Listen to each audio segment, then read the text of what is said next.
गर्मियों की एक शाम थी। आसमान पर चांद पूरा नहीं था, पर उसकी रोशनी इतनी थी कि खेतों में फैले पत्तों पर हल्की हल्की चमक दिख रही थी। गांव के एक छोटे से घर के आंगन में आरव बैठा था।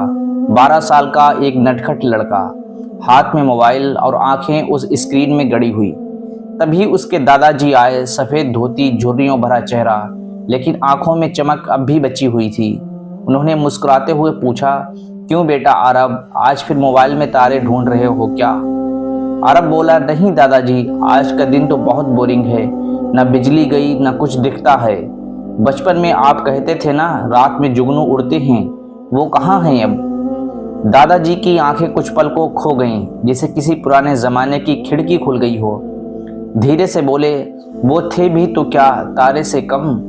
चल आज तुझे दिखाता हूँ उस रोशनी का राज। रात का खाना खाकर दोनों निकल पड़े, हाथ में एक पुराना लालटेन और रास्ते में मेढकों की आवाजें। गांव की गलियों से निकलकर वे खेतों की तरफ बढ़े।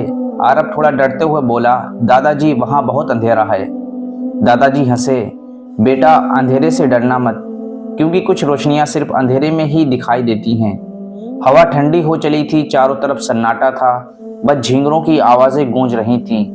दूर तालाब का पानी चांदनी में चमक रहा था। दादा पोते ने झाड़ियों के पास जाकर बैठ गए। दादाजी बोले, यह वही जगह है जहां तेरे पापा के बचपन में रात भर जुगनू उड़ा करते थे। आरब उत्सुक होकर इधर उधर देखने लगा, लेकिन दादाजी, यहाँ तो कुछ भी नहीं है, ना कोई रोशनी, ना कोई जुगनू। दादाजी ने लंबी सांस ली। हाँ बेटा, अब नहीं है, क्योंकि हमने उनकी दुनिया छीन ली। उनकी दुनिया मतलब? वो अब कहाँ गए? आरब हैरत से बोला।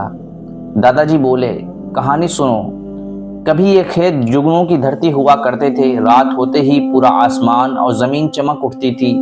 लोग कहते थे धरती पर तारे उतर आए हैं, लेकिन फिर धीरे धीरे सब बदल गया। जब मैं तुम्हारी उम्र का था, हमारे गांव में ना बिजली थी, ना एलईडी लाइट। रातें पूरी काली होती थीं, उसी में जुगनू नाचते थे। वो अपनी चमक से एक दूसरे को पहचानते थे। वो रोशनी उनकी भाषा हुआ करती थी। आरब ने पूछा, भाषा मतलब वो क्या बात करते थे? हाँ बेटा, दादाजी मुस्कुराए। मादा जुगनू नीचे बैठती थी, नर जुगनू उड़ते हुए चमकता था। अगर मादा को उसकी चमक पसंद आती तो वो भी जवाब में चमकती थी। ऐसे ही वो एक दूसरे को ढूंढ लिया करते थे। फिर क्या हुआ? आरब ने हैरत से पूछा। फिर इंसान ने अपने बल्ब जलाए। अब रातें अंधेरी नहीं रहीं, चारों तरफ ऐसी ही रोशनी फैली कि जुगनुओं की अपनी रोशनी खो गई। दादाजी की आवाज भारी हो गई थी। अब वो एक दूसरे को पहचान नहीं पाते। उनकी मोहब्बत की भाषा इंसान की बिजली ने छीन ली। आरब अब ध्यान से दादाजी की बातें सुन रहा था। दादाजी बोले, और सिर्फ रोशनी ही नहीं बेटा, हमने जहर भी घोल दिया है। इस धरती में पहले किसान गोबर की खाद डाला करते थे, अब रासायनिक कीटनाशक डालते हैं। वो मिट्टी में जाता है और जुगनुओं के बच्चे उसी मिट्टी में रहते हैं। जुगनू के बच्चे? आरब ने चौंक कर पूछा। हाँ दादाजी बोले, वो अंडे मिट्टी में देते हैं, वहीं से उनका जीवन शुरू होता है। लेकिन जब मिट्टी ही जहरीली हो गई तो बच्चे पैदा होने से पहले ही मर जाते हैं। आरब चुप हो गया। अब उसके चेहरे पर डर नहीं, बल्कि एक सवाल था। दादाजी, क्या हम उन्हें वापस ला सकते हैं? दादाजी मुस्कुराए, क्यों नहीं बेटा, अगर इंसान चाहे तो सब कुछ मुमकिन है। बस हमें फिर से प्रकृति को जिंदा करना होगा। कम बिजली और ज्यादा पेड़ लगाने होंगे, कम जहर और ज्यादा प्यार। उन्होंने मिट्टी उठाई और बोले, इस मिट्टी में जीवन है, बस इसे सांस लेने दो। आरब ने मिट्टी को देखा और पूछा, अगर मैं पेड़ लगाऊं तो क्या जुगनू आएंगे? दादाजी ने कहा, शायद तुरंत नहीं, पर जब अंधेरे को जगह मिलेगी और धरती फिर से ठंडी सांस लेगी तो हाँ बेटा, जरूर कहीं ना कहीं जुगनू वापस जरूर लौट कर आएंगे। कुछ महीने बीते। आरब ने गांव में बच्चों के साथ मिलकर पेड़ लगाए, तालाब के पास बिजली बंद करवाई और कीटनाशक की जगह गोबर की खाद डलवाई।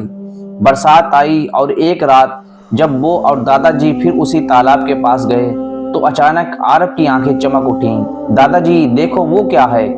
दूर झाड़ियों में एक हरी सी चमक, धीरे धीरे दूसरी भी, फिर तीसरी। जुगनू! आरब चिल्लाया। दादाजी की आंखें भर आईं। उन्होंने कहा, देखो बेटा, जब इंसान प्रकृति से माफी मांगता है तो वो फिर से लौट आती है। आरब बोला, दादाजी ये तो चमत्कार हो गया। दादाजी बोले, नहीं बेटा, ये चमत्कार नहीं है, ये संतुलन है। प्रकृति हमेशा लौटती है, बस उसे थोड़ी जगह चाहिए। वो दोनों चुपचाप बैठे रहे। हवा में नमी थी और उनके सामने जुगनू उड़ रहे थे, धरती के छोटे तारे जो फिर से जगमगाने लगे थे। दादाजी ने आरब के कंधे पर हाथ रखा और कहा, याद रखो बेटा, हर रोशनी अच्छी नहीं होती। कुछ रोशनियां दुनिया को तो बचाती हैं और कुछ उसे मिटा देती हैं, लेकिन जुगनू की रोशनी हमेशा उम्मीद देती है। आरब बोला, मैं वादा करता हूँ दादाजी, मैं फिर से इस धरती पर जुगनू लौटाऊंगा। और उस रात गांव के आसमान में सिर्फ तारे नहीं, धरती पर भी तारे चमक रहे थे। दोस्तों, कभी कभी किसी छोटे बच्चे का सवाल एक पूरी सभ्यता को आईना दिखा देता है। आरब ने सीखा, प्रकृति को अगर हम थोड़ा अंधेरा दें तो वो हमें असली रोशनी लौटाती है।